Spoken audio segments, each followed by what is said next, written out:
अगर कोई भी जैसे स्टोकेस्टिक प्रोसेस में क्या है कि मान लो कि अभी आपका प्रोसेस यहाँ इस स्टेट पे है, ठीक है, तो इस स्टेट पे अगर है तो यहाँ से इसके पास फ्रीडम है, ये आपका यहाँ भी जा सकता है, यहाँ भी जा सकता है, ठीक है, या फिर मतलब जंप करके ये अपने पास ही मतलब मूव करेगा, लेकिन मूव करके ये अपने पास ही आ सकता है, ठीक है। जैसे ऐसे देखो, ये यहाँ भी जा सकता है, ठीक है, और यहाँ भी जा सकता है ना, और फिर ये अपने ही स्टेट पे वापस आ सकता है, यू टर्न मार सकता है, ठीक है। ऐसे ही सिमिलरली ये भी क्या है कि या तो अपने ही मतलब मूव करके, देयर इज अ पॉसिबिलिटी कि मूव करके ये क्या आ जाए, इसकी वैल्यू मतलब इसी स्टेट पे आ जाएगा, मतलब समझ रहे हो, जो स्टोकेस्टिक प्रोसेस है उसकी वैल्यू क्या आ जाए, ये आ जाए, ठीक है। स्टोकेस्टिक जो प्रोसेस है उसकी वैल्यू जो है क्या आ जाए, यही सेम ही वैल्यू आ जाए, तो वो अपने ही स्टेट पे आ गई, है ना। या फिर ये हो सकता है कि यहां जा सकता है, ठीक, या फिर ये यहां जा सकता है ना, इसके पास फ्रीडम है, ठीक है। सिमिलरली थर्ड वाला मूव करके अपने ही स्टेट पे आ सकता है, देयर इज अ पॉसिबिलिटी, या फिर ये टू पे जा सकता है, या यहां जा सकता है, ठीक है। तो इस तरीके से आप देखते हैं कि स्टोकेस्टिक प्रोसेस में कि आपका जो प्रोसेस है बेटा वो आपका, मैंने 3 स्टेट लिए हैं, ठीक है, 3 स्टेट लिए हैं, तो ये आपका यहाँ से यहाँ जाएगा, ये यहाँ से यहाँ आएगा, ये यहाँ से आएगा, ये यहाँ से यहाँ, तो ये जैसे एक स्टेट से दूसरे स्टेट में जब जाते हैं, ठीक है, तो जब जाएंगे बेटा तो उसकी ये क्या होगी, प्रोबेबिलिटी आपको दी जाएगी, ठीक है। तो जो प्रोबेबिलिटी होगी, probability of from state 1 to state 2, that probability is called transition probability, ठीक है। और उसमें स्टेप स्टेप भी होगा, ठीक है। एक बार गया तो एक स्टेप ट्रांजिशन प्रोबेबिलिटी, 2 बार जैसे मान लो ऐसे समझो, मैं तुम्हें ये बताना चाह रहा हूँ प्रोबेबिलिटी ऑफ P12, ठीक है। P12 का मतलब क्या हुआ कि वो कहाँ है, अभी स्टेट 1 पे है, 1 से 2 पे गया, उसकी प्रोबेबिलिटी ना, P12 की स्टेट 1 से स्टेट 2 पे जाने की प्रोबेबिलिटी, ये हुआ P12। और अगर मैं P21 लिख रहा हूं, इसका मतलब हुआ स्टेट 2 से स्टेट 1 पे जाने की प्रोबेबिलिटी, ठीक है। और इसको कैसे नोटेशन कैसे कर, इसका कैसे यूज किया जाता है, मैंने बताया था उस दिन, है ना।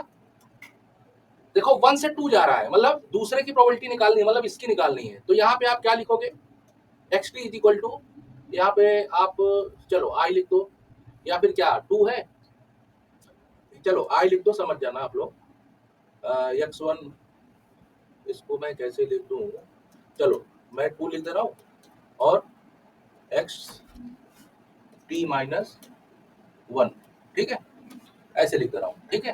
तो देखो एक मतलब एक स्टेप पहले वो कहाँ था, स्टेप यहाँ था, स्टेट फर्स्ट, फिर उसके बाद ये चला आया कहाँ पे, 2 पे। देखो टाइम भी साथ में, आपका टाइम भी वेरी करेगा, ठीक है बेटा। पहले t-1 था, अभी क्या हो गया, t हो गया, xt इज इक्वल टू 2, मतलब ये स्टेट, xt-1 ये स्टेट, इस प्रोबेबिलिटी को हम लोग क्या बोल रहे हैं, ट्रांजिशन प्रोबेबिलिटी, ठीक है। तो देखो ये प्रोबेबिलिटी आपकी किसकी तरह है, मार्को प्रोबेबिलिटी की तरह, ये वाली देखो।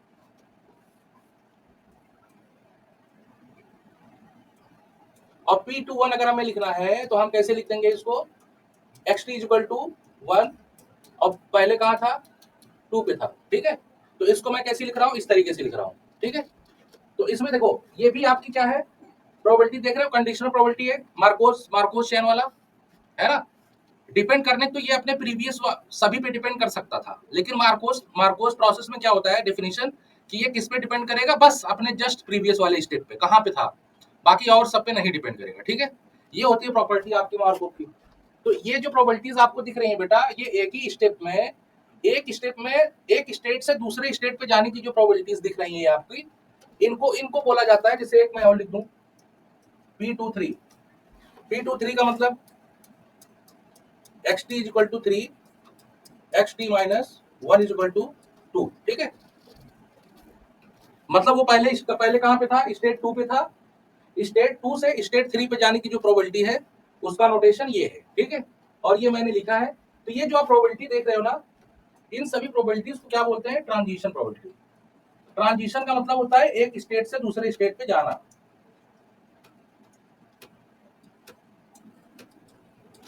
ठीक है, समझ लो। ट्रांजिशन प्रोबेबिलिटीज का मतलब होता है एक स्टेट से दूसरे स्टेट पे जाना, है ना। अब जैसे अब देखो ये तो रहा एक स्टेट से दूसरे स्टेट पे जाना, अपने ही स्टेट पे आ सकता है ये। जैसे देखो xt equal to 1, xt minus 1 equal to 1, इसको हम कैसे डिनोट करेंगे, p11 ना। इसने मूव तो किया, लेकिन ठीक है इस प्रोबेबिलिटी को ध्यान से देखो, ये वाला इसने मूव तो किया लेकिन दोबारा ही अपने स्टेट पे आ गया, जिस स्टेट पे था उसी स्टेट पे आ गया, है ना। तो ये भी ट्रांजिशन प्रोबेबिलिटी है, लेकिन मूव किया भले ही अपने स्टेट पे आ गया, है ना। तो इसका मतलब ये है स्टोचैस्टिक प्रोसेस आपका मूव करना चाहिए, जब मूव करेगा तो फिर प्रोबेबिलिटी जनरेट होगी, है ना। तो वो जो सारी प्रोबेबिलिटीज आपको मिलेंगी, इन सारे कलेक्शन ऑफ प्रोबेबिलिटीज क्या बोली जाएंगी स्टोचैस्टिक प्रोसेस में, ट्रांजिशन प्रोबेबिलिटीज, है ना। ट्रांजिशन का मतलब होता है कि स्टेट से बस ट्रांजिट कर जाना, मूव कर जाना, ठीक है बेटा, समझ रहे हो इतना ट्रांजिशन प्रोबेबिलिटीज का कंसेप्ट। ट्रांजिशन प्रोबेबिलिटीज अगर समझ रहे हो तो इसके बाद और इसी में हम आपको कुछ और बता देते हैं। देखो इसी में क्या है बेटा आपका, जो अब यहाँ पे कितने स्टेट आपको दिख रहे हैं, केवल 3 स्टेट दिख रहे हैं, ठीक है। तो कई सारे इसमें कंसेप्ट है ना। अगर ये समझ ट्रांजिशन प्रोबेबिलिटीज समझ में आ गई, स्टेट समझ में आ गया, है ना, समझ रहे हो, ट्रांजिशन प्रोबेबिलिटीज और स्टेट अगर समझ में आ गया, स्टेट का मतलब कहाँ पे है वो, किस स्टेट पे है ना। जैसे यहाँ मैंने 1 2 3 लिखा है, तो जरूरी नहीं हो सकता ABC भी दे सकता है ना एग्जामिनेशन में, वो किसी से भी नोटेशन आपका कुछ भी दे सकता है, ठीक है। वो डिपेंड्स ऑन द क्वेश्चन। जैसे